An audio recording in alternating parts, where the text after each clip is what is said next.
Hello there, my lovely frugal friends. How are we all doing? Now, Chris takes to work each week a little snack, you know, fruit snacks. And he takes a slice of banana bread, homemade, but he also takes these. We get these from Lidl. They're about £1 a pack, and they're just enough for him to nibble on and fill him up a little bit, you know, midway throughout the day. He sometimes has the soft baked ones as well. Now we're nearly out. And I don't particularly want to buy any this month because we're on our only using vouchers to buy our food this month. If you don't know anything about that, look at last month's video on grocery hauls and keep an eye out for the end of this month's video of grocery hauls. And I'll do a bit more explaining about that. Basically, I don't want to have to buy any. So I thought I'd have a go at making some soft fruit bake style snacks. Now I've been online, I've looked up, some of them go into flaxseed and all sorts of fussy things that I just don't have in the cupboard. Now, the recipe I found, which I will put a link in the description box too, starts off with almond flour. Now I don't have almond flour, but when I was reading the comments, somebody put in that they have a nut allergy, what could they use instead? And the person who wrote the recipe suggested to sub it out with oat flour. Now, if you're thinking oat flour, I can't find oat flour. It's dead easy. Buy some oats, or if you haven't already got them, because oats are pretty much staple in this house, put them in a blender, or I put them in my smoothie maker, which I can't remember the last time I actually made a smoothie with, but I put it in there and it will literally grind it up into a flour consistency, so it's perfect for use in this recipe. Now, I've not made this recipe before, so this is my first attempt. I've talked recently in a video about failing at things, so we shall have to see how this goes. So I'm going to show you the recipe and all the ingredients. So this is the recipe. I've kind of just scrawled it down on a piece of paper that I've got, and basically, almond flour, sub out the oat flour, normal flour, corn flour, oats, salt, baking powder, cinnamon, melted butter, coconut oil, vanilla extract, honey and milk. I haven't got any vanilla extract, so I'm not too worried about that. Butter, I'm just using I can't believe it's not. This may affect the setting power of the pastry element because obviously it's not a solid pack of butter. But we should be okay. I did just about get 1/4 cup of coconut oil. I found the container at the back of the cupboard and just about got 1/4 cup. The honey is looking a little crystallized, so I just kind of melted that in the microwave for a little bit. I used the coconut oil container to melt the butter that we're going to use. See, there's my normal oats and there's the oat flour. So that should be okay. So the standard way of doing this apparently is to put all your dry ingredients in a mixer. She recommends a stand mixer because it does take a bit of beating, but if you're going to go with it with a wooden spoon, good luck. So 3/4 cup of the almond flour, but this is my oat flour. 1 cup of normal all-purpose flour. I'm just going to get that out of my container. There we go, 1 cup of flour, so that's plain flour. 2 tablespoons of corn flour. Right, I'm just going to swap out because I've just used that for measuring my butter.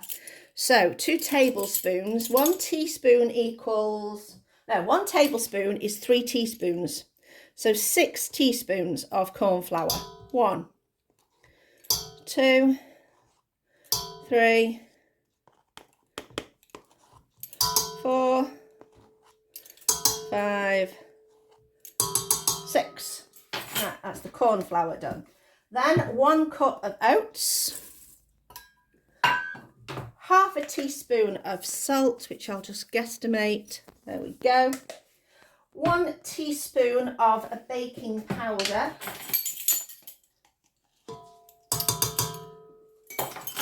1/2 teaspoon of cinnamon, or that much, because we don't measure cinnamon. And because I'm not putting any honey in, I figure a little bit of extra cinnamon won't go too far. And then in a separate container, so I'm going to measure it into this, we're going to put in a 1/4 cup of melted coconut oil, then our 4 tablespoons of, just going to make sure I get all that coconut oil because it's sticking to the edge. There we go. And then a 1/4 cup of honey. Let's see if we've got enough. Oh, this is going to be one of those recipes where I just about have enough of everything. There we go, 1/4 cup of honey.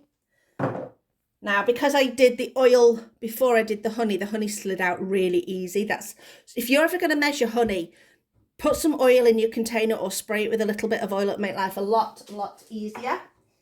And a 1/4 cup of milk. I'm using soy milk, which should be fine. There we go. Right, I'm just going to use my tablespoon measurer just to give that a little mix. So essentially it's about a cup of liquidy ingredients. There we go.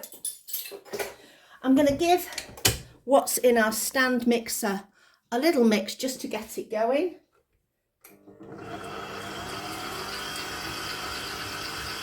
And then I'm going to pour in our wet ingredients. Here we go.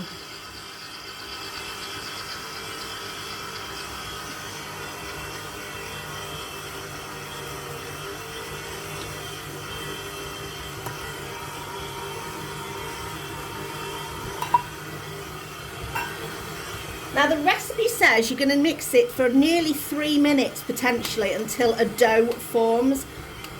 So we want to make sure that everything's well combined and it's all nice and sticky together. It's going to produce a dough that's a little bit tacky, so we're going to put this into the fridge for a couple of hours just to make sure that it's all nice and firmed up. I'm just going to speed this up very slightly. It's lifted all the stuff off the side, so the cleanup operation is going to be a bit easier. I'm just going to get some cling film out in preparation.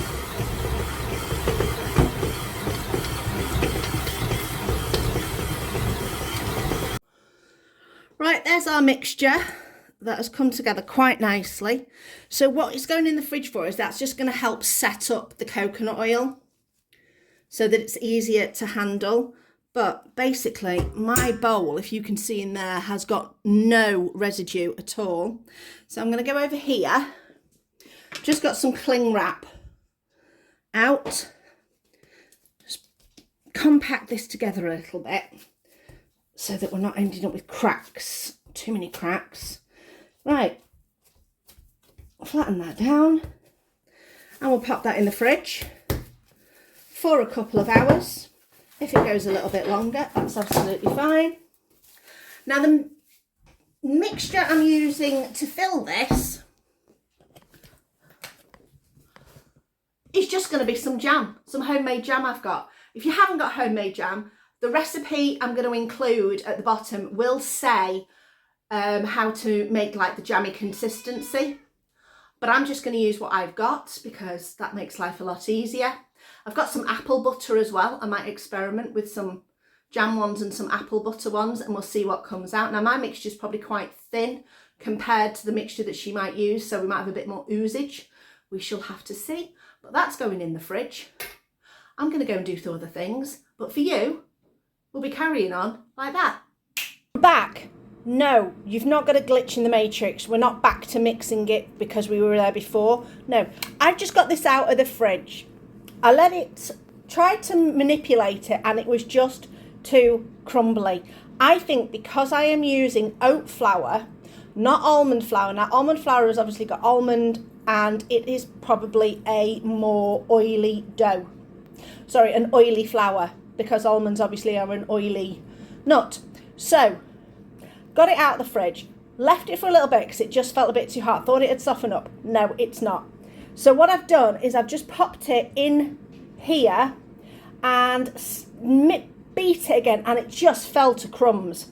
So what I've done now is I have just put this little cup here, it's probably 50 mils of water. I just drizzled it in until it started to come together a bit better. So live and learn. Different flowers create different issues. So I'm going to bring this back over here. That was just my air fryer. I was going to make something for my lunch, but I'm going to do this first. So let's get this dough back out, and hopefully it will be a little bit more willing to come together.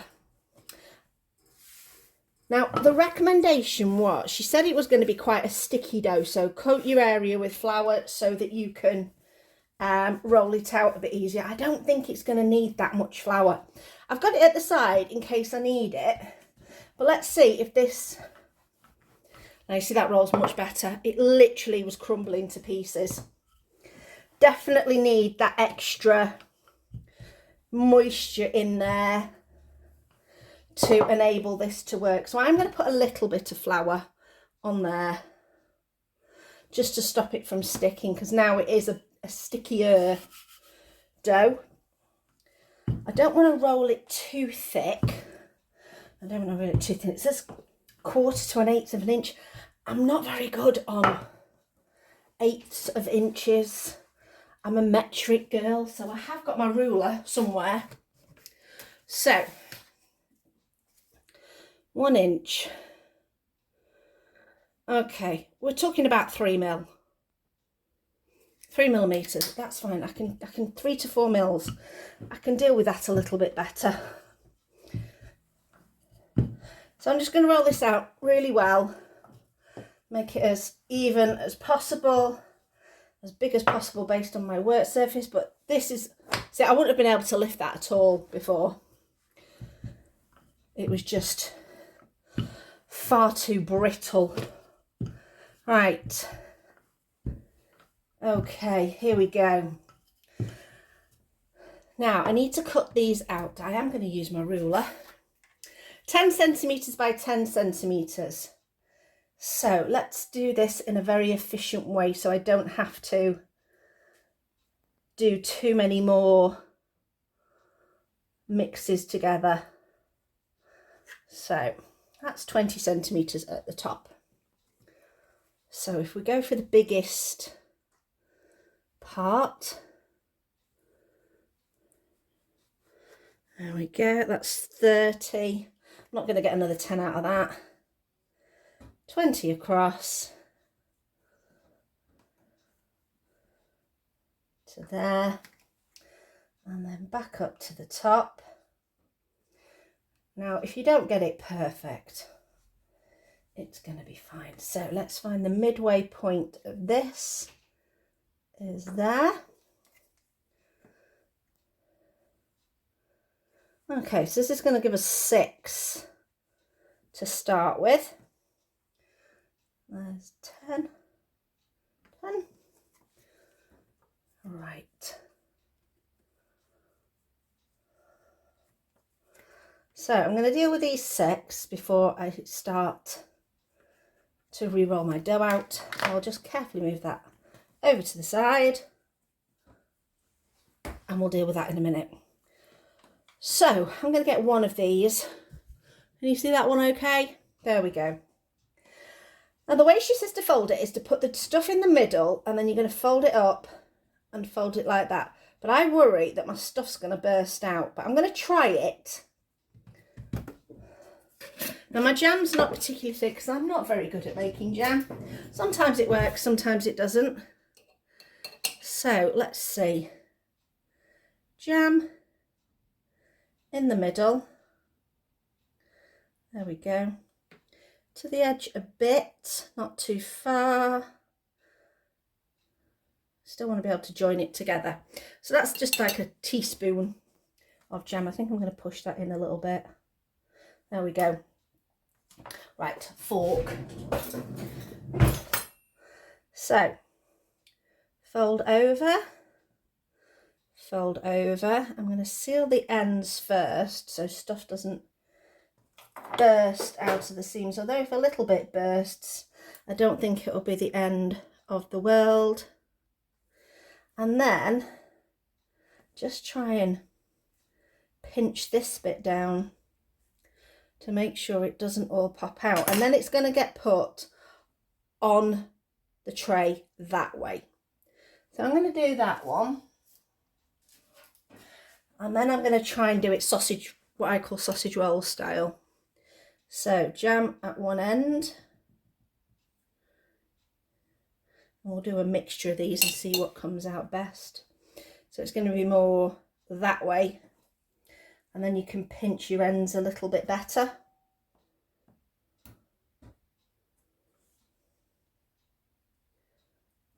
See, to me that looks a little bit more sealed, but the other one looks more traditional. Right, I'm going to carry on with those. I'm going to do half of each way and see which ones come out the best. I'll show you them all once I've put them on the tray. There we go, all done. A little bit of oozage on a couple of them, but that's absolutely fine. This one is the last scrappy bits of pastry, but we've got 12 out of them. So we've done a mixture, like I said, of folded in half, folded under. These do look more like the proper fruit bars, but I just need to see if they're going to work, because my worry is how much oozage I'm going to get. We shall see. They're going to go in the oven for about 15 to 18 minutes at 160 fan, which is about 175 normal oven. And I think the recipe said 350 F.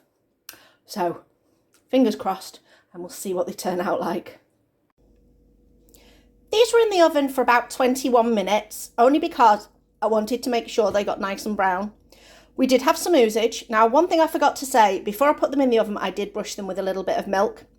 So let's have a look on the old oozage situation. Now, this one is the random one, so I'm not too worried about that little bit there. So on mine, it's a little bit from the sides, but what I want to do is flip over these other ones. And actually, they've turned out pretty good. I'm quite impressed there's no oozage from the bottom. So I will be doing it the proper way. My way is not necessarily wrong, but the other way just looks a little bit nicer, I think. I mean, if you get a perfect one like that, that's pretty decent. But yeah, apart from the ends, there is no oozage from the bottom of the ones that look more like the proper fruit bars. So anyway, these are steaming hot. My fingers are now getting a little bit numb. So what I'm going to do is I'm going to transfer these to a baking tray, a wire rack, not a baking tray, a wire rack. And I'm going to leave them to cool completely. And then I'm not going to test them. I'm going to wait till Chris comes home and he is going to test these out and tell me what he thinks. So Chris walked through the door and went, "Oh, are these the things you've made?" I'm like, "I need to video you, stop!" So let's see what he thought. Lovely. Oh, really nice, actually. Are they as good as the go-ahead biscuit type? They're a bit drier. Yeah, I think they did need to be in... It's like a different kind of thing. It's more biscuity. Yeah. But very nice. I think they... Barking, by the way. Yeah. Archie, chill out, dude. I don't think they needed to be in the oven just quite as long as they were. And then they would have been a little bit softer. Yeah, really nice. But are they good enough for your lunch? Oh, yeah. They'll fill a hole. Yeah. Okay, cool. Thank you. So there we go. We got Chris's reaction. I do agree with him. I kind of felt the texture of one and had a little nibble of a corner. And yeah, they are a little bit drier than the go-ahead, fruit bars that you can buy. But they're still pretty good. And they're quite moist once you get to the jammy section. I think what I'll probably do next time is not put them in the oven for quite as long. I think I would sacrifice the golden brownness for the texture. That's what I think I would do next time. I hope you enjoyed this video. Thinking about the cost of making these versus buying them, the majority of the ingredients are things that we would normally have in.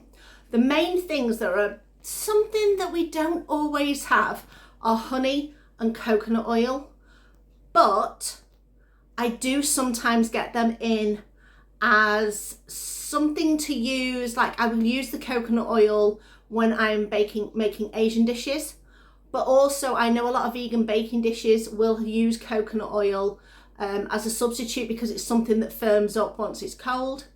And honey, if you can get it for a decent price, is not too bad a substitute, and it just gives a little bit of a, if you use sugar you won't quite have that moistness in there in the same way.